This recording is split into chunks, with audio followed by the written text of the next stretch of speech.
Just want to get something like a guitar pick and basically just go under like that and then go across. They'll come out pretty easily after a while.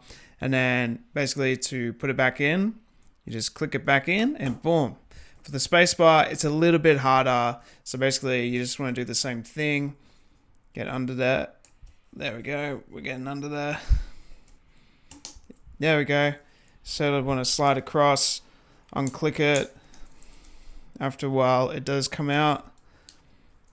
This one is really hard to do, but that's how you get into it. You want to make sure everything's in place still. But anyway, so those will click back in. Make sure that's even and flat. It's pretty even and flat. And yeah, you use that spacebar again. And then there we go. Still works. That's how you replace the keycaps.